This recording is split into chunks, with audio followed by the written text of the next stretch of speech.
संघर्ष सेवा समिति के तत्वाधान में पिछले कई वर्षों से कन्याओं के विवाह में सहयोग की परंपरा चली आ रही है। हमारे धर्म में कन्यादान महादान माना जाता है। एक कन्या के विवाह में यदि आप कुछ भी अंशदान करते हैं तो ये पुण्य कर्म कहलाता है। संघर्ष सेवा समिति अब तक सैकड़ों कन्याओं के विवाह आयोजित कर चुकी है और सैकड़ों कन्याओं के विवाह में सामाजिक और आर्थिक रूप से सहयोग भी करती आ रही है। इसी क्रम में गुदरी मोहल्ला निवासी एक बहन सोनाली वर्मा को डॉक्टर संदीप सरावगी ने संघर्ष सेवा समिति परिवार में एक और सदस्य के रूप में सम्मिलित किया है।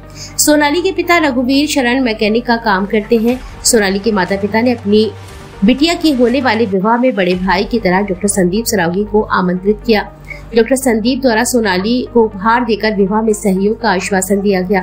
पूर्व में डॉक्टर संदीप सोनाली की बड़ी बहन निकिता के विवाह में भी सहयोग कर चुके हैं। इस अवसर पर सोनाली ने कहा कि डॉक्टर संदीप को भाई के रूप में पाकर मैं आज बहुत अभिभूत हूँ। मैं ईश्वर से प्रार्थना करता हूँ हर बहन को संदीप भैया जैसा बड़ा भाई मिले जो हर सुख दुख में उसके साथ खड़ा रहे। मैं आजीवन संदीप भैया को बड़े भाई के रूप में सम्मान देती रहूंगी। डॉक्टर संदीप ने कहा कि हमारे समाज में महिलाओं को पुरुषों की अपेक्षा अधिक सम्मान दिया जाता है। हम हर लड़की को अपनी बहन बेटी की दृष्टि से देखेंगे तो हमारा चरित्र मर्यादित रहेगा और सहयोग की बात रही तो हर बिटिया अपना भाग ऊपर से लिख कर लाती है। मैं और हमारी समिति सदस्य सभी को बहुत सौभाग्यशाली समझते हैं कि हमें कन्याओं के विवाह में सहयोग करने और सम्मिलित होने का अवसर मिलता है। हम आगे भी इस प्रकार के कार्यक्रमों को अनवरत रूप से चलाते रहेंगे। इस अवसर पर अनुष्का शर्मा, नितेंद्र शर्मा, अतुल मिश्रा, मुकेश, देवेंद्र सेन, बच्ची लाल, अखिलेश मास्टर, मुन्ना लाल, संदीप नामदेव, अनुज प्रताप सिंह, बसंत गुप्ता, राकेश अहिरवार, सुशांत गेड़ा, राजू सेन, आशीष विश्वकर्मा, प्रमेंद्र सिंह आदि उपस्थित रहे। आपका क्या नाम है? मेरा नाम सोनाली वर्मा है। आज आप कहाँ आई हो? मैं संघर्ष सेवा समिति में आई हूँ। जो संदीप सरावगी सर है वो बड़े भाई के नाते, मेरी बहन भी आ चुकी है तो अब मैं आई हूँ। तो वो शादी के पर्पज से उनने जो भी उनकी इच्छा थी वो उन्होंने मुझे गिफ्ट वगैरह दिए। और भैया के लिए क्या कहना चाहोगे? भैया के लिए मतलब भैया बहुत अच्छे, मतलब भेदभाव नहीं है कि पैसा है तो मतलब कि वो कर रहे नहीं, सबके लिए एक समान। भैया के यहाँ आकर कैसा महसूस कर रहे हैं? अच्छा लग रहा है। संघर्ष सेवा समिति में क्या कार्य किया जा रहा है?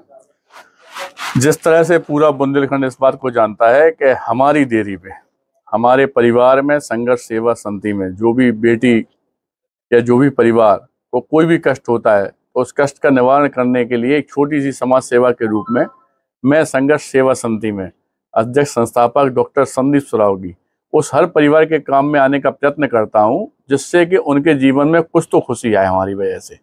आज हमारी बेटी छोटी जी सोनाली वर्मा, सबसे बड़ी ताज्जुब की बात यह है कि आपकी बड़ी बहन निकिता, जिसका हम लोगों ने पैर धोकर श्रृंगार कराकर विदा किया था गिफ्ट देकर, आज छोटी बहन की शादी है और अपने बड़े भाई के पास, पिता के पास, परिवार के सदस्यों के पास वो शादी के लिए हमारे परिवार में आज आया हुई है। भगवान करे हमेशा खुश रहे, स्वस्थ रहे, दीर्घायु हो और जिंदगी में कभी भी इस बिटिया पे कोई भी कष्ट आता है तो एक पिता और बड़े भाई के रूप में सब परिवार हम सब लोग संघर्ष सेवा समिति में इसका साथ देने के लिए हमेशा तैयार खड़े हैं।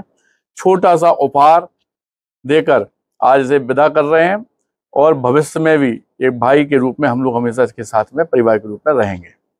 लगभग अभी कितनी बहनों को सहयोग कर चुके हैं? 248 करीब बेटियों को हम लोग पैर धोकर यहाँ से विदा कर चुके हैं और ऐसी सैकड़ों बेटियां हैं जिन्हें गिफ्ट देकर विदा कर चुके हैं और ऐसे कई शादी समारोह होते हैं बच्चियों के, जो इकट्ठी बेटियों के शादी होती है यहाँ पे, सामूहिक विवाह जिसे कहते हैं, उसमें तो हम लोग करीब हजारों बेटियों के विवाह में उपस्थित हो चुके हैं। इन लोगों के जीवन में इनकी रक्षा के लिए करोड़ों रुपए की पॉलिसी देने का काम भी हम संघर्ष सेवा समिति में करते हैं और झांसी वासियों से, बुंदेलखंड वासियों से सिर्फ एक गुजारिश करना चाहते हैं कि वास्तविकता में जिस तरह से हमारा परिवार, हमारी बेटी हमारी होती है, उस तरह से अगर हम हर बेटी को बेटी की निगाह से, हर बहन को बहन की तरह, हर माँ को माँ की तरह या परिवार को परिवार की तरह देखने लगेंगे तो इन बेटियों के चेहरे पे हमेशा खुशी मिलेगी, हमेशा प्यार मिलेगा और यह लोग भी हम बताएं, चूंकि हम लोग विदा करते हैं बेटी के रूप में तो ता जिंदगी इन्हें मालूम होता है जब तक ये इस पृथ्वी पर हैं कि हमारे भाई साहब हैं झांसी में, जिन्हें हम कोई भी दुख के क्षण पे इतनी बड़ी टीम, हमारी पूरा परिवार इतना कि हम कभी भी इन्हें बुला सकते हैं, जिससे कि इनके पूरे जीवन में कोई दुख आता ही नहीं है। और यही कामना करना चाहते हैं कि सब लोग हम लोगों का साथ दें और इन बेटियों का, इन परिवारों का साथ दें जो मतलब उन्नति करना चाहते हैं और जिनके ऊपर भगवान के आशीर्वाद में थोड़ी भी कमी है, तो उस ईश्वर की प्रेरणा लेकर हम लोग तो कम से कम इनके काम में आ सकते हैं। धन्यवाद।